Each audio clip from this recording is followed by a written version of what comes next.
खेसारी लाल यादव ने जो सपना देखा था हमारी भोजपुरी इंडस्ट्री के लिए दोस्तों, अब वो पूरा होता हुआ नजर आ रहा है। जी हाँ, खेसारी लाल यादव और साथ में पवन सिंह, इन दोनों के कुछ ऐसे गाने हैं जो इस टाइम पर इंटरनेशनली हिट हो रहे हैं, अलग अलग देशों में बज रहे हैं। यहाँ तक कि इंग्लिश के जो सिंगर्स हैं और इंग्लिश के जो लोग हैं वो भी भोजपुरी गाने पर झूमते हुए नजर आ रहे हैं। इस टाइम पर बहुत सारे ऐसे वीडियोस आ रहे हैं भाई, जिसको देखकर बहुत ज्यादा खुशी मिलती है कि हमारे खेसारी लाल यादव ने जितनी ज्यादा मेहनत की थी भाई, वो अब मेहनत धीरे धीरे सफल होती हुई नजर आ रही है।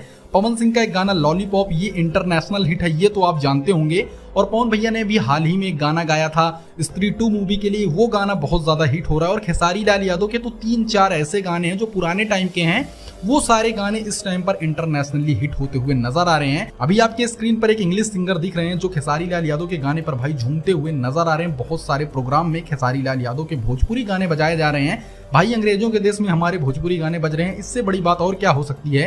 खैर दोस्तों, खेसारी लाल यादव को आप कितने साल से जानते हैं हमको कमेंट जरूर कीजिएगा। देखते हैं आज सबसे पुराना खेसारी फैन कौन है।